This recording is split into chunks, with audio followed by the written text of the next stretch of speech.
বর্ষাকাল এলেই হু হু করে বাড়ে নদীর জল, আর ভয়ে থাকেন এলাকাবাসীরা। আমরা ঠিক একটি এলাকা চলে এসেছি, আপনারা দেখতে পাচ্ছেন সুতির শেখপাড়ার একটি রাস্তায়। আপনারা দেখতে পাচ্ছেন কিছু লোক যে হাঁটাহাঁটি করছে।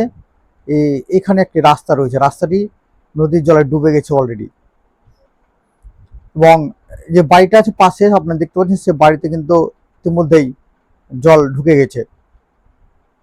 এটা পুরোটাই নদী, আপনারা দেখতে পাচ্ছেন নদীর জল পুরো লোকালয়ের রাস্তায় চলে এসেছে। তো রাস্তাটি বেশি দূরে না, একটু কাছাকাছিতে জল এসেছে, কিন্তু জল বাড়লেই লোকালয়ে ঢুকতে পারে বলে অনেকে মনে করছেন। আমরা আপনাদেরকে সেই দৃশ্য হচ্ছে রাস্তাটি দেখতে পেলেন, এটি ওই রাস্তাটি কিছুটা ডুবে গেছে এখানে। এই এলাকাটি আপনারা পিডব্লিউ যে রাস্তাটি আছে অর্থাৎ শেখপাড়া প্রাথমিক বিদ্যালয় আপনারা দেখতে পাবেন, সেই প্রাথমিক বিদ্যালয় থেকে ভেতরে আসতে হয় এই রাস্তাটি।